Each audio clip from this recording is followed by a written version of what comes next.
தூத்துக்குடியில் பல கோடி ரூபாய் மதிப்புள்ள ஐம்பொன் சிலையை கடத்த முயற்சித்த திமுக ஒன்றிய இளைஞரணி நிர்வாகி விக்னேஷ் என்ற விக்கி மற்றும் அவரது 4 கூட்டாளிகள் கைது செய்யப்பட்டுள்ளனர். இந்த சிலை கடத்தலில் திமுக எம்எல்ஏ சண்முகையாவுக்கு தொடர்பு இருப்பதாக பொதுமக்கள் புகார் கூறுகின்றனர். சாதாரணமா வரலடா திமுக காரன்னா சாதாரணமா நினைக்காத நீ முதல்ல. உண்மைதான், திமுக காரவங்க சாதாரணமா வரல. மணப்பாறையை அடுத்த முத்தைப்புழையான்பட்டி ஆற்றுப்படுகையில் மணல் கடத்தலுக்கு பயன்படுத்தப்பட்ட 2 லாரி மற்றும் பொக்கைன் இயந்திரத்தை காவல்துறையினர் பறிமுதல் செய்தனர். அவை திமுகவின் மணப்பாறை கிழக்கு ஒன்றிய பொறுப்பாளர் ஆரோக்கியசாமிக்கு சொந்தமானது என்பது விசாரணையில் தெரியவந்தது.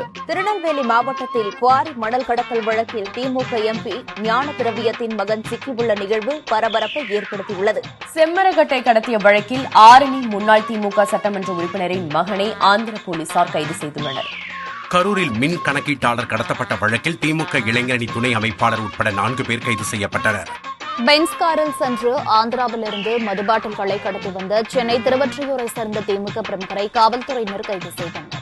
1800 கோடி ரூபாய் போதைப் பொருள் கடத்திய வழக்கில் திமுக முன்னாள் நிர்வாகி ஜாஃபர் ஷாதிக்கை தேசிய போதை தடுப்பு பிரிவு அதிகாரிகள் கைது செய்தனர். புதுக்கோட்டையில் போதைப் பொருட்கள் கடத்தல் வழக்கில் தொடர்புடைய திமுக பிரமுகரை கட்சி தலைமை நீக்கியுள்ளது.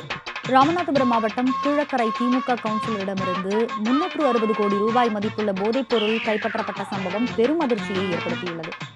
இப்படி பல கடத்தல்களை பண்ணி தான் கழகக்காரர்களாக ஆகியிருக்காங்க.